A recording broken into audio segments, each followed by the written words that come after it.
안녕하십니까, 유영수 목사입니다. 좋은 아침입니다. 오늘 함께 나눌 말씀은 데살로니가전서 2장 17절에서 20절까지 말씀입니다. 사도 바울은 데살로니가 교회의 믿음의 소문을 듣게 되었습니다. 외적으로는 엄청난 핍박과 환난을 당하고 있었지만 하나님께 감사한 것은 그들이 그것이 믿음의 길임을 너무나 잘 알고 전혀 흔들림 없이 고난 당하는 자의 본을 따라 살고 있다는 소문이었기 때문입니다.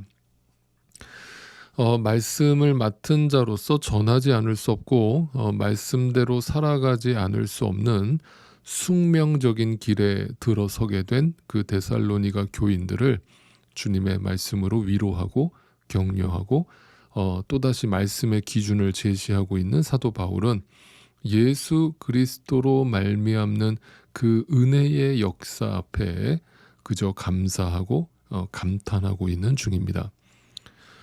바울도 말씀을 맡은 자로서 인간적인 생각과 어떤 권위와 사람의 입맛에 맞추려고 하는 시도들을 다 내려놓고 하나님의 말씀을 가감없이 전달했고, 또 그것을 받아먹는 성도들도 인간의 말로 듣지 않고 하나님의 말씀으로 받아먹으며 함께 성장해가는 이 아름다운 교회의 모습은 어찌 보면 오늘날 정말 우리가 찾아보기 힘든 사라져가고 있는 참된 교회의 모습인 것 같아서 한편으로는 마음이 아파오기도 하는 그런 장면입니다.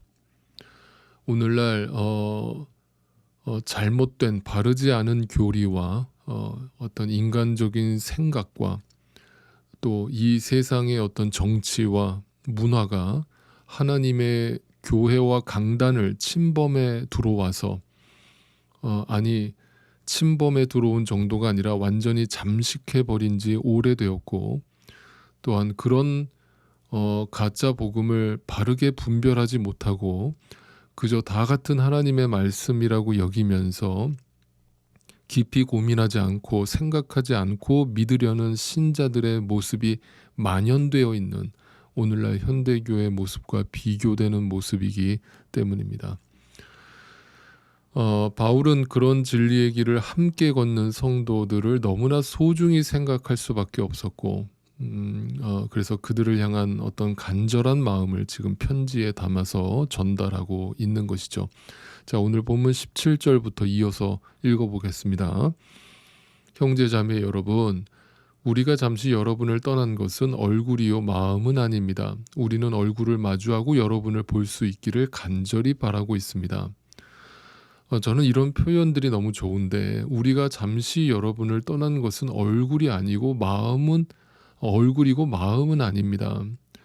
그러니까 지금 여러분을 못 본다고 해서 내 마음도 여러분을 떠난 것이 아닙니다 라는 뜻이잖아요.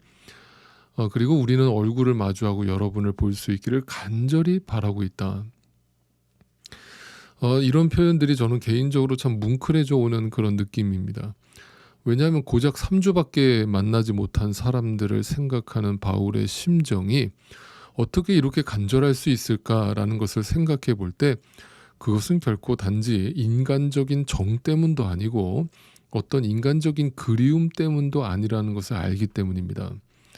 왜냐하면 그들이 진리의 말씀을 받아서 그 말씀대로 그 엄청난 고난의 그 좁은 길을 인내로서 걷고 있는 그 성도들이 너무나 소중하다는 것을 알기 때문에 그들의 신앙이 너무나 귀하고 그들 가운데 역사하신 그 하나님의 놀라운 손길이 너무나 감격스러워서 그들을 너무나 간절히 다시 만나게 되기를 사모하고 있는 모습이기 때문이죠.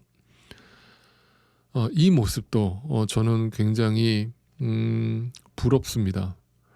오늘날 현대 교회는 어느 순간부터 교회 공동체라는 의미는 희석되어져 가고 무너져 가고 있는 모습을 보기 때문이죠. 아무리 오랜 시간 동안 함께 신앙생활을 했어도 어떤 이유로든 교회를 떠나면 거의 남이 되고 오히려 전혀 모르는 사람처럼 되어버리고 마는 오늘 교회의 풍토는 이것이 과연 믿는 자들의 모습인가? 이것이 진짜 교회의 모습인가? 라는 생각이 저절로 들 정도로 너무나 냉정하고 냉혹하기까지 하기 때문입니다. 그래서 저는 오늘도 기도합니다. 여러분, 하나님의 말씀으로 또한 권면드립니다. 나와 함께 이 믿음의 길을 가는 자들을 정말 소중히 여기실 수 있기를 바랍니다. 그 한 영혼 한 영혼, 한 사람 한 사람을 소중히 여기시고 그 한 사람 한 사람이 모여서 이룬 이 교회 공동체를 소중히 여기실 수 있기를 바랍니다. 지금 이 바울의 고백처럼 얼굴은 자주 안 보인다고 할지라도 늘 마음으로 함께 하고 성령으로 서로 교통하는 그런 하나님의 끈끈한 가족 공동체가 되어져 가기를 간절히 소망해 봅니다. 18절 말씀을 또 이어서 보겠습니다. 그러므로 우리는 여러분에게로 가고자 하였고 특히 나 바울은 한두 번 가고자 하였습니다. 그러나 사탄이 우리를 방해했습니다. 여러분에게로 가고자 했고 실제로 말만은 이렇게 한 게 아니라 여러 번 가려고 노력했다는 거예요. 특히나 바울은 한두 번 실제로 가려고 적극적으로 계획을 세우고 시도를 했다는 거예요. 그런데 어떤 일이 벌어진 거예요? 그러나 사탄이 우리를 방해하였습니다. 자, 그토록 믿음의 식구들을 간절히 만나고자 했던 이유는 분명하다고 말씀드렸습니다. 각자에게 허락하신 그 하나님의 은혜를 확인하고 나누기 위함이죠. 그러나 그것을 사탄이 절대 기뻐할 이유가 없겠죠. 그러니 사탄이 방해를 합니다. 어떻게 방해하겠습니까? 이 세상의 일로, 사람 관계로 우리가 신앙생활을 이어가지 못하도록 방해하는 것이죠. 여러분이 정말 믿음의 시선을 가지신 성도라면 늘 이것을 기억하셔야 됩니다. 우리가 살아가는 세상의 모든 일들은 결코 우연히 존재하지 않습니다. 우리가 믿음의 길을 가려고 할 때 사탄은 결코 우리를 가만히 놔두지 않습니다. 어떤 식으로든 우리가 믿음의 길을 제대로 걷지 못하도록 방해할 것입니다. 인간 관계에 어려움을 주든지 세상 일의 바쁨과 즐거움을 주든지 때로는 자식 때문에 때로는 돈 때문에 때로는 건강 때문에 어떤 식으로든 우리가 진리의 말씀을 나누지 못하고 믿음의 식구들과 공동체로서 신앙생활을 영위해 가지 못하도록 방해할 것입니다. 이것을 알지 못하고 보지 못한다면 여러분 오늘도 지금 이 순간에도 여러분은 사탄에게 노란하고 있는 것입니다. 그러나 바울은 그 사탄의 장난질을 잘 알고 있었기 때문에 그 사탄의 장난질에 당하지 않았습니다. 그것 때문에 믿음의 식구들을 향한 자신의 마음까지 포기하지는 않았기 때문이죠. 그는 이렇게 고백합니다. 19절입니다. 우리 주 예수께서 오실 때에 그분 앞에서 우리의 희망이나 기쁨이나 자랑할 면류관이 무엇이겠습니까? 그것은 여러분이 아니겠습니까? 여러분이야말로 우리의 영광이요 기쁨입니다. 자, 그분 앞에서 우리의 어떤 희망이 있습니까? 그러니까 잘 보십시오. 진리를 알게 된 자에게 있어서 면류관, 어떤 대가, 보상이라는 것은 더 이상 이 땅의 업적이나 어떤 눈에 보이는 보상이 아니죠.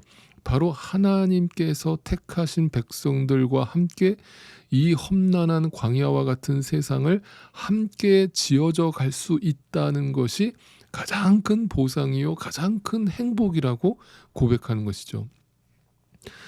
그것은 그분 앞에서 바로 그분 때문에 누리게 되는 가장 큰 기쁨이고 행복인 것입니다. 간혹 저한테 이런 질문을 하시는 분들이 계셨어요. 목사님은 인생이 참 재미없으시겠어요. 그렇게 질문을 하실 때가 있거든요. 어떤 의미로 그렇게 질문하시는지 저는 잘 알죠. 오해하지는 않아요. 그런데 여러분 이렇게 생각을 해보세요. 저는요 누구보다 참 보람되고 행복한 삶을 살고 있다라고 스스로 자부하거든요. 그 이유는 다름 아니죠. 제가 뭐 잘났기 때문도 아니고 제가 뭐 이 세상에서 유명한 사람도 아니고 그 이유는 단지 예수님 때문이거든요. 그리고 예수 안에서 만난 여러분 때문이거든요. 한 영혼이 하나님의 진리의 말씀을 듣고 그 말씀으로 거듭나고 말씀으로 바로 세워져 가는 것을 옆에서 지켜보는 것보다 더 기쁜 일이 없기 때문이에요. 네, 감히 사도 바울의 표현을 빌리자면 여러분이 저의 영광이고 기쁨입니다. 저는 이런 표현을 여러분께 거짓 없이 드릴 수 있는 목사여서 행복하고 그런 성도님들을 만난 것이 저는 오늘도 정말 기쁨이라고 생각하고 목회를 하고 있습니다. 여러분, 우리는 저 천성을 향하여 오늘도 함께 지어져 가는 존재들입니다. 그러니 우리 공동체를 소중히 여기시고 성도 한 사람 한 사람을 소중히 여기시고 때로는 나와 믿음의 수준이 다르고 나와 성격이 다르고 성향이 다르다 할지라도 기다려주시고 그를 위해 기도해 주시고 품어주면서 부디 서로에게 기쁨이고 소망이고 자랑의 면류관이 되는 관계로 성숙되어져 가기를 간절히 소망해 봅니다.